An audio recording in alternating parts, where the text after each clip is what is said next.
boy, you know, we got to show you what's going down on the ground. Man! They said, who should members vote for, Mike Johnson or someone else? And look what that says right there. Man. Them Patriots said we got to walk you out. They said we got to walk you out. That's what they say. They said we got to walk you out. That's what they say. I just look. Yep. Woo. Why are you willing to risk losing your job over this Ukraine funding? Listen, my philosophy is you do the right thing and you let the chips fall where they may.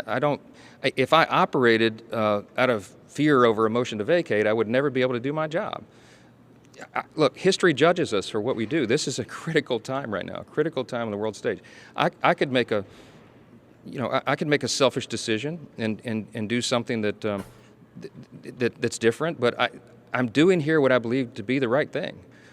I think providing lethal aid to Ukraine right now is critically important. I really do. I really do believe the intel and the briefings that we've gotten that I believe Xi and Vladimir Putin and Iran really are an axis of evil. I think they're in coordination on this. I think that Vladimir Putin would continue to march through Europe if he were allowed. I think he might go to the Balkans next. I think he might have a showdown with Poland or one of our NATO allies.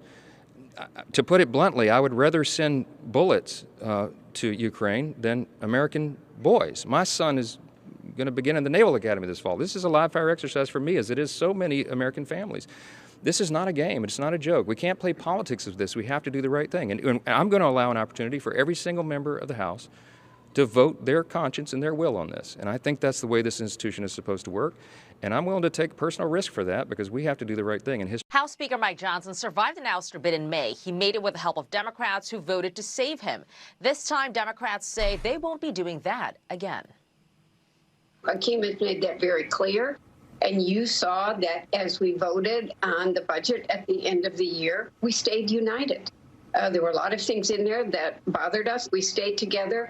And trust me, we will do the same thing on the House floor when the vote for Speaker comes up. Democrats are going to be united. We are not going to bail him out this time. That puts Johnson in a tight spot. The next Congress will begin with 219 House Republicans and 215 House Democrats. Johnson needs 218 votes to keep his job. One Congressman, Republican Thomas Massey, has said he won't be supporting Johnson. That means another defection could sink Johnson's prospects. Other Congressmen, Andy Harris, Scott Perry, Troy Nels, and Tim Burchett, for instance, are also on the fence. But Johnson's allies are warning against a fight over the gavel. They say a speaker's battle is a distraction and will delay them from enacting President-elect Trump's agenda. I fully support Mike Johnson. I think he's done as good a job as anyone could have. Well, first, I think Mike Johnson is the most conservative member, or conservative speaker we've ever had. And he's got a historically narrow margin, and he's got one of the toughest jobs, if not the toughest job in the country. Republicans we're not sheep. We don't just do as the leader says. We're all, it's like herding cats, but not little house cats, like big lions, on the Serengeti. We all have our say. So Mike's got a difficult job, but he's done a great job over the last 15 months, considering the situation. He's got an excellent relationship with President Trump. I mean, can you imagine John Boehner or Paul Ryan going to a UFC fight with Donald Trump? There's no way that would happen. So, Mike, so this is what will happen, though. We've already had the nominations process within our Republican conference, Cheryl.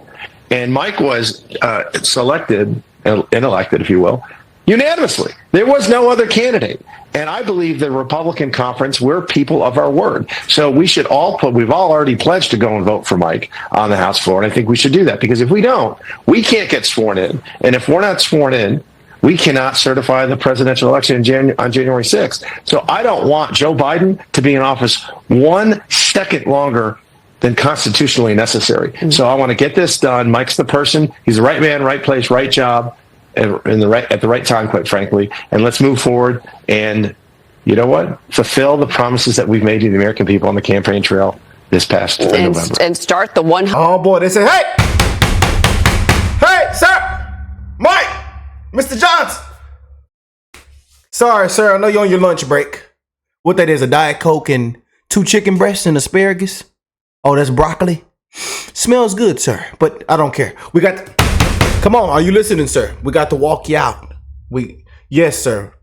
Sorry, I know we didn't look, sir, But them Patriots say we got to walk you out. Yeah. We got to walk you out. Them Patriots say you got to go, sir. And they also mentioned something of, they said RINO. They said RINO, sir. They said we want no more RINOs. We got to walk you out. Yeah. Look now. I'm just telling you what they said. But shout out to them beautiful Patriots around the world, my brothers and sisters. I hope everybody is blessed, well, and healthy. Mike Johnson is right now trending once again on the weekends, even on the weekends, man. We got some big things coming up, especially these next 3 weeks. You know, January 20th can't get here any faster. But a lot of big things and decisions are going to have to be made as well. And right now trending is Mike Johnson. Before the Trump inauguration, and also Byron Donalds, for speaker. So Byron Donalds is trending right now for speaker. A lot of people are calling for Mike Johnson for a huge exit and to be out of there. What do y'all think? Comment down below. All we can do is have fun with it, report it, let you know what's going on, keep this thing spicy, But they say that we got to walk Mike out on his lunch break with them 2 chicken breasts and broccoli and asparagus, and that Diet Coke he been sipping on since last Monday. We got to walk him out. That's what they say. So let's go and jump into this, man. Well, Molly, for more on the House leadership fight, let's bring in Georgia Congressman Buddy Carter. He's a member of the House Budget Committee. Congressman. Did somebody say Buddy Carter is an up and coming class of RINO? Up-and-coming class of RINOs, Buddy Carter. Oh, Buddy Carter. And thanks very much for joining us this afternoon. There seem to be some Republicans who may not be on board with another term for Speaker Johnson. Here, take a listen to this. I think that Mike has done an admirable job under tough conditions, but I'm going to keep my options open. I want to have a conversation with Mike.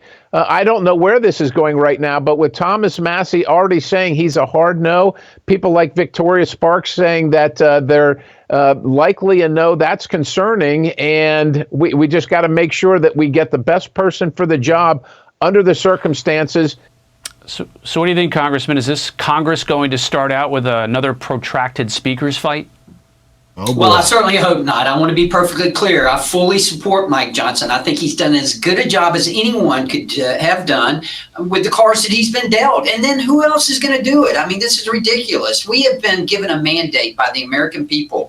President Trump has been given a mandate. The first 100 days are going to be extremely important. We do not need a protracted speaker's race. It's certainly not like we had 2 years ago. That's going to throw a kink into everything we're trying to do. And I would be remiss as the incoming chair of the Health Subcommittee if I did not mention that we've got a number of healthcare programs impacting children, mothers, and rare diseases that need to be addressed immediately.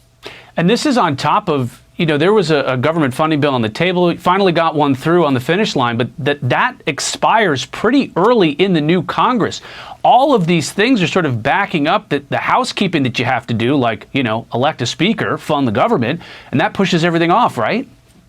It does push everything off, and that's the last thing we need right now. I mean, and then you got the debt ceiling coming up. Now, we've got a gentleman's agreement with the president, and I think we can work through that. But at the same time, we do not need this kind of chaos that's going to interrupt us. We need to keep our eye on the ball. We need to be focused on what the American people want us to be doing. There was some criticism as part of this that Republicans needed to be able to negotiate with themselves and not just Democrats here. But when Republicans have had control of the House, there still have been outstanding government funding bills that just haven't been passed, even though you guys have had control of Congress with such narrow margins. Unity appears to be more important than ever. Do you think you're going to have it going into this Congress? I think that when it comes down to it, we will be together. I have to believe that. Look, all of us want to cut spending, and that's why we're so excited about DOGE and about the opportunity that presents to all of us. Every American right now, because of our debt, owes $100,000 on our debt. We got to get that under control. We understand that. But until we address non-discretionary spending, that is Social Security, Medicaid, and Medicare, we're never going to get our debt under control.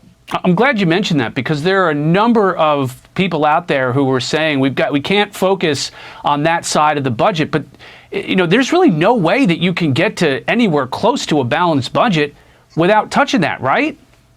Oh, absolutely. And listen, it would be political suicide if one party tried to do it without the other party's cooperation.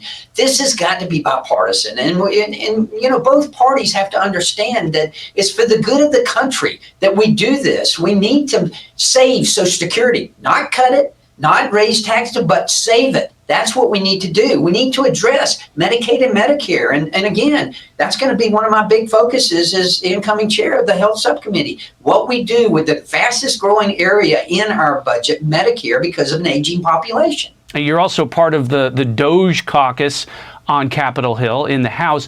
What happens from your perspective on H-1B visas? These visas for high-tech workers high-skilled workers who come into the United States. Big fight between Musk and Ramaswamy, and some of the MAGA base just heard that in a report a couple of minutes ago. Where are you on all of this? Do you think we need to expand those visas, or should Americans be filling those jobs? Well, if we had Americans who would fill those jobs, that'd be great. But, I'm looking at a situation where we don't have a lot of Americans who are willing to fill those jobs or are capable of filling those jobs. So we shouldn't rule anything out. I mean, obviously, what the American people said is that you've got to secure that border. You've got to do something about the people who are already in here illegally. And we all understand that, and we all want to do something about it. But let's do it in a smart way. Don't cut off our nose in spite of our face. You look at DOGE and you look at the leaders there. Relationships between billionaires aren't necessarily the most enduring things on planet Earth. Do you see this working relationship between the president-elect and Elon Musk and Vivek Ramaswamy really enduring through a 4-year term? Well, I don't have any experience with relationships of billionaires. I'm not one, but yeah, obviously there are big egos that we're talking about here. And obviously when you have big egos, you have a lot of clashes. But I am very, very excited about Elon and Vivek both. I will tell you, our first meeting with them was excellent, and everyone left that room just inspired and enthusiastic about having the opportunity to address what we all know is inefficiency of the federal government. I was a small businessman for 32 years, I owned my own business, and there were two things you had to have. You had to have excellent customer service, and you have to have fiscal responsibility. I would submit to you that the federal government has neither of those. When you look at DOGE, what would you recommend more than anything else that, because they're throwing a lot of stuff at the wall here, different topics, different areas of government they want to cut or make efficient. If you had one recommendation to give DOGE, what would it be? It would be address the United States Postal Service. Good enough. Okay, Congressman Buddy Carter of Georgia's 1st District, where I was a local reporter not too long. Buddy Carter. I said, hey, Mike! Sir! And where did you get that Diet Coke from, sir? I would like to get one. After we escort you out, I would love to give me a Diet Coke, sir. Yeah. Because I need to quench my thirst after we walk you out. But you said it was in the hall. It was on the south hallway, door 3. Okay, thank you, sir. But you got to pack your stuff. We got to walk you out, sir. They said that we got to walk you out. I'm so sorry, sir. Sir. They said we got to walk you out. That's what they say. That's what they told me, sir. That's what they told me. Now, I don't know, but they told me.